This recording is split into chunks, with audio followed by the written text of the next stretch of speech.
नमस्कार विद्यार्थी मित्रांनो, लोकराज्य अकॅडमी मध्ये तुमचे मनापासून स्वागत आहे।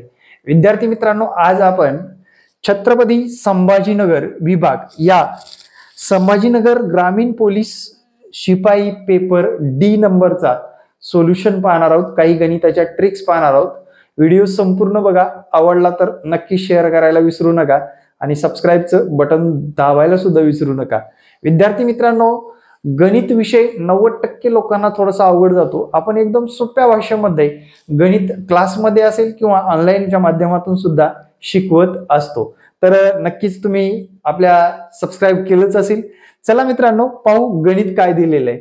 आता पहिलं गणित आलं होतं त्या पेपरला, वर्गमुळामध्ये 625 आणि तिथे वजा चिन्ह होतं आणि दुसऱ्या वर्गमुळामध्ये 196। याचं सोल्युशन कसं करायचं, इकडे ऑप्शन सुद्धा दिसतील तुम्हाला। ऑप्शन नुसार सोल्युशन कशा पद्धतीने करायचं। आता बघा मित्रांनो, याला जर वर्गमुळाच्या बाहेर काढलं आपण तर काय उत्तर येईल रे? 25 येईल। याला जर वर्गमुळाच्या बाहेर काढलं याचं उत्तर काय येईल? 14 येईल, बरोबर। आता याच्यातून आपल्याला 25 मधून 14 काढून टाकायचे, राहतात किती मग? 11। आणि करेक्ट आन्सर काय असेल मित्रांनो? 11। एकदम सोपा प्रश्न होता। 1 मार्क आपल्याला 100% प्रत्येक विद्यार्थ्याला मिळालाच पाहिजे याच्यातून। चला त्यानंतरचा नेक्स्ट क्वेश्चन घ्या। महेशने एका व्यक्तीला 10,000 रुपये व्याजाने दिले असतील आणि त्याचा व्याज दशांशी 10% असेल तर सरळ व्याजाप्रमाणे महेशला 10 वर्षानंतर किती रुपये परत मिळाले पाहिजे? तर मित्रांनो, याच्यामध्ये महेशने एका व्यक्तीला 10,000 रुपये दिले होते, त्याला 10% दर आहे। त्यानंतर 10 वर्षानंतर त्याला एकूण रक्कम किती मिळाली पाहिजे असा प्रश्न विचारलेला आहे।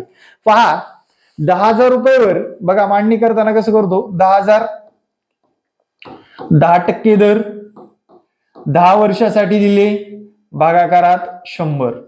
हे 2 शून्य, हे 2 शून्य गेले। आता राहिलेला भाग आपल्याला व्यवस्थितरित्या मांडणी करून घ्यायचा आहे। बघा इथे 1 च्या पुढे 1 2 3 4 शून्य, याला 10,000 रुपये व्याज भेटलं मित्रांनो। किती व्याज भेटलं? 10,000 रुपये व्याज भेटलं। आता मित्रांनो, महेशला त्यावेळेस किती रुपये भेटले असं विचारले। आपण गडबड कुठे करतो? पटकन या उत्तर देण्याकडे वळतो। तसं न वळता प्रश्न शेवटपर्यंत काय विचारलेला आहे याच्यावर फोकस करणं गरजेचं आहे। आता पहा मित्रांनो, याच्यामध्ये PRT केले मी फक्त, म्हणजे प्रिन्सिपल अमाऊंट म्हणजे काय रे? मुद्दल। आर म्हणजे काय? रेट दिलेला आहे पोरांनो।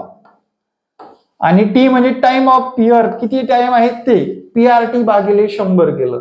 आता हे 10,000 प्लस व्याज मुद्दल एकत्र करून घ्यावं लागेल आपल्याला।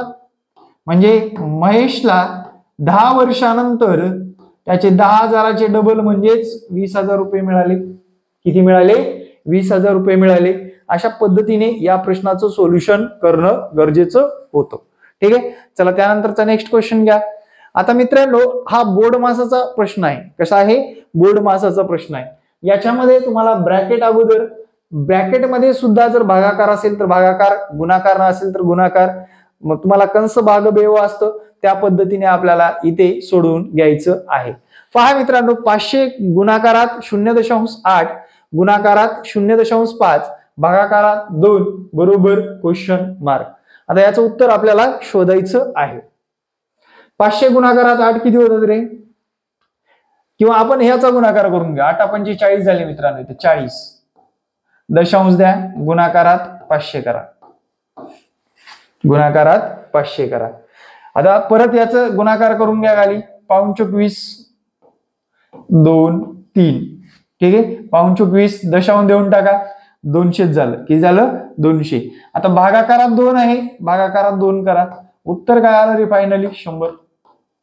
100 फायनली उत्तर काय आलं? 100 आलं। आणि 100 इज करेक्ट आन्सर, बरोबर उत्तर आहे। ठीक आहे, लक्षात आलं। चला त्यानंतरचा नेक्स्ट क्वेश्चन घ्या। रमेशचे वय 20 वर्ष, मुकेशचे वय 10 वर्ष, आकाशचे वय 5 वर्ष आणि त्यांच्या आईचे वय 40 वर्ष असेल तर त्यांच्या सर्वांच्या वयाची बेरीज आकाशच्या वयाच्या किती पट आहे? त्यांच्या सर्वांच्या वयाची बेरीज आकाशच्या वयाच्या किती पट आहे? तर त्यांच्या सर्वांच्या वयाची बेरीज आकाशच्या वयाच्या किती पट आहे? आता पहा मित्रांनो, किती सोपा प्रश्न आहे. फक्त तुम्हाला इथे गडबड करायची नाही, अजिबात गडबड करायची नाही बरं का, लक्षात ठेवा. प्रश्न सोडवताना सर्वात प्रथम पहिले 10 सेकंद तुम्हाला तो प्रश्न वाचून काढायचे, बस एवढंच करायचे. काय करायचे? वाचून काढायचे. मग त्याच्यानंतर सोडवायला लागायचे. लक्षात घ्या, रमेशचं वय 20 वर्ष आहे, त्यानंतर मुकेशचं वय 10 वर्ष आहे, आकाशचं वय 5 वर्ष आहे, आईचं वय 40 वर्ष आहे. चला बेरीज करून घ्या रे पोरांनो. 20 आणि 10 30, 30 आणि 5 35, 35 आणि 40 75 झाले. पुढे काय म्हटलंय? आकाशच्या वयाच्या किती पट असणार? म्हणजे पट म्हणजे आकाशच्या वयाने डायरेक्ट भागून द्यायला. किती आहे रे आकाशचं वय? आकाशचं वय आहे 5 वर्ष. 5 एक 5, 5 एक 5, 5 5 25, योग्य उत्तर आलं 15. तर आकाशच्या वयाच्या किती पट आहे? 15 पट आहे. किती पट आहे? 15 पट आहे. अशा पद्धतीने या प्रश्नाचं सोल्युशन करणं गरजेचं होतं. ठीक आहे. चला त्यानंतरचा नेक्स्ट क्वेश्चन घ्या. 500 चे 15% किती बरोबर? क्वेश्चन मार्क आहे. विचारलाय काय प्रश्न बघा, किती सोपा. 500 चे 15% विचारले. असल्या प्रश्नाला जास्त वेळ घ्यायचाच नाही. आपल्याला पुढे वेळ कमी पडण्याची शक्यता वाटत असेल ना, डायरेक्ट होका मांडणी करा, रपा रप सोडवून टाका. हे 2 शून्य हे 2 शून्य गेले, 15 5 75, योग्य उत्तर आलं 75. विषय मिटला. चला गोल करताना व्यवस्थित कोणत्या प्रश्नाला गोल करतोय आपण त्याच्याकडे लक्ष द्या रे बाबांनो.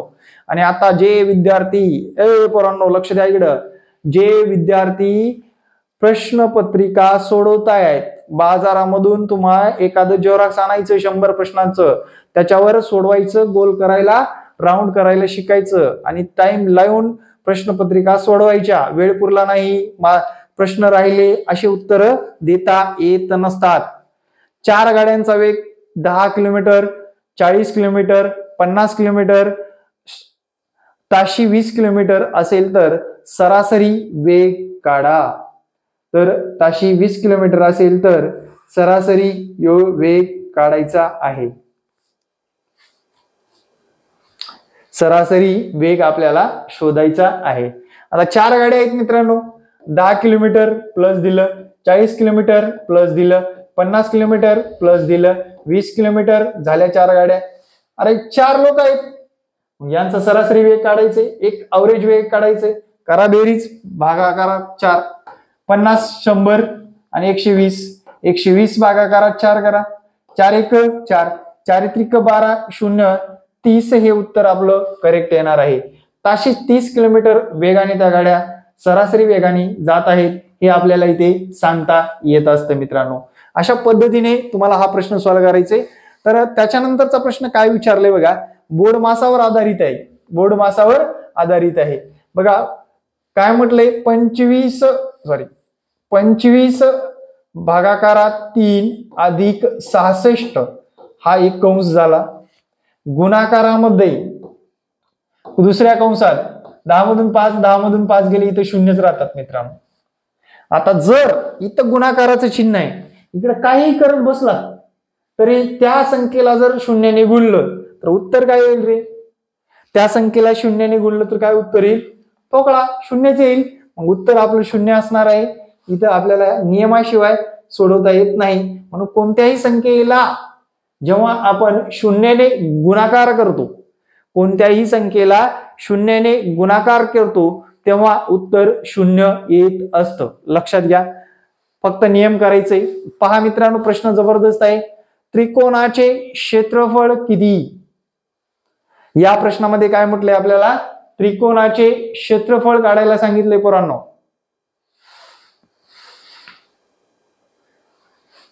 या प्रश्नामध्ये त्रिकोणाचे क्षेत्रफळ काढायला सांगितलेलं आहे. आता पहा, याच्यामध्ये आपल्याला त्रिकोणाचे क्षेत्रफळ काढत असताना त्रिकोणाचे क्षेत्रफळ बरोबर सूत्र माहित असलं पाहिजे. त्रिकोणाचे क्षेत्रफळ बरोबर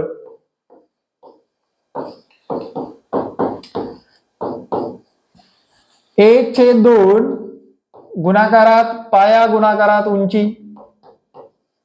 1/2 पाया गुणाकारात उंची. आता 1/2 पाया गुणाकारात उंची करत असताना 1/2 पाय आहे 3, उंची आहे 4, बे एक बे, बे एक बे, बे दुनी 4 आणि मित्रांनो 6 चौरस सेंटीमीटर हे उत्तर आपलं करेक्ट आहे. किती आहे? 6 चौरस सेंटीमीटर हे उत्तर आपलं एकदम करेक्ट आहे. अशा पद्धतीने या प्रश्नाचं सोल्युशन करणं गरजेचं होतं.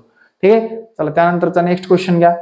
एका व्यक्तीच्या एकूण पगारातून 15% टॅक्स कपात होत असेल आणि तो एकूण 600 रुपये इतकी रक्कम टॅक्स स्वरूपात भरत असेल तर त्याचा पगार किती? तर त्याचा पगार किती? अगदी सोपं उदाहरण आहे मित्रांनो. 15% टॅक्स कपात होते.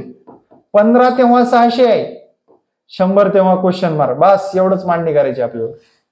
100 तेव्हा क्वेश्चन मार्क. 600 गुणाकारात 100 भागाकारात 15, 15 एक 15, 15 चौक 60, शून्य द्या शून्य मग याच्या पुढे.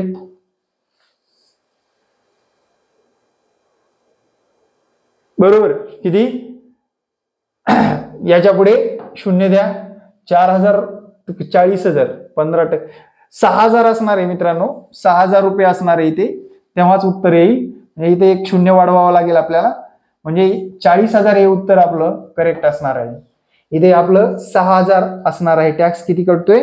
6,000 हे उत्तर आपल्याला इथे ठेवावं लागेल, तेव्हाच उत्तर त्याचं काढता येईल. म्हणजे बाय ऑप्शन आपल्याला ते उत्तर शोधता येईल. 6,000 असणार आहे. टॅक्स किती कटणार आहे? 6,000. लक्षात घ्या. यस. ठीक आहे. चला त्यानंतरचा नेक्स्ट क्वेश्चन द्या. 10 नंबर. x वर्ग अधिक 30चा वर्ग बरोबर 925.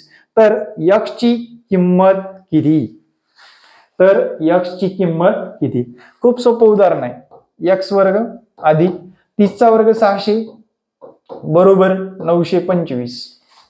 925 बरोबर. आता लक्षात घ्या मित्रांनो, ही अधिक क्रिया आहे, वजा होती. 925 वजा 600 बरोबर x वर्ग बरोबर x वर्ग.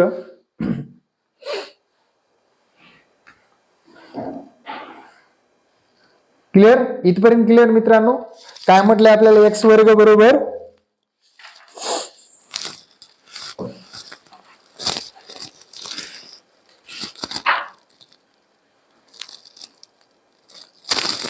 काय म्हटलं इथं? 925. आता x बरोबर आपल्याला विचारले. आता लक्षात घ्या, इथं 30चा वर्ग, सॉरी मित्रांनो, 900 नाही, इथे 900 येईल ना रे. आता लक्षात आलं 900.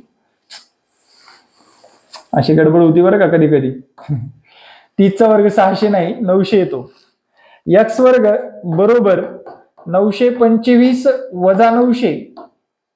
तर x बरोबर काय राहील रे? 5च राहील ना. 25चा वर्गमुळामध्ये टाकल्यानंतर योग्य उत्तर येईल 5. योग्य उत्तर काय येईल? 5 येईल. एक्स्ट्रीमली सॉरी, लक्ष नव्हतं, थोडंसं लक्ष विचलित झाल्यामुळे गणित चुकलं बरं का. तसंच तुमचं परीक्षेमध्ये सुद्धा होऊ शकतो. ठीक आहे. चला त्यानंतरचा नेक्स्ट क्वेश्चन घ्या. 4 जसे 12, 12 जसे किती? पुराणा सोपा प्रश्न आहे, जास्त वेळ घ्यायचा नाही इथे. 4 त्रिक 12, 12 त्रिक 36. विषय मिटला. 12 त्रिक 36. ऑप्शनवर डिपेंड करतं बरं का असे प्रश्न. x ची किंमत किती? हा एक पायथागोरसचा प्रमेयानुसार सोडवायचा. कर्णवर्ग बरोबर पायावर्ग अधिक उंची वर्ग या पद्धतीने सोडवून घ्यायचं. बघा, x वर्ग बरोबर 3चा वर्ग अधिक 4चा वर्ग. 3चा वर्ग 9, 4चा वर्ग 16 आणि हे झालं 25. तर फक्त x बरोबर 5 येईल मित्रांनो. पायथागोरसचा प्रमेय. कर्ण वर्ग बरोबर पायावर्ग अधिक उंची वर्ग या पद्धतीने आपल्याला सोडवावं लागतं. ठीक आहे. आता हे बघा, आकृती दिलेली आहे. या आकृतीचं उत्तर कोणतं ऑप्शन मधलं असतं मला नक्कीच कमेंटमध्ये सांगायला विसरू नका. लोकराज्य अकॅडमीला फॉलो करा. विद्यार्थी मित्रांनो, ऑफलाईन क्लासेस आपले भोसरी पुणे या ठिकाणी आहेत. नक्कीच व्हिजिट करायला विसरू नका. थँक्यू. जय हिंद, जय महाराष्ट्र. धन्यवाद.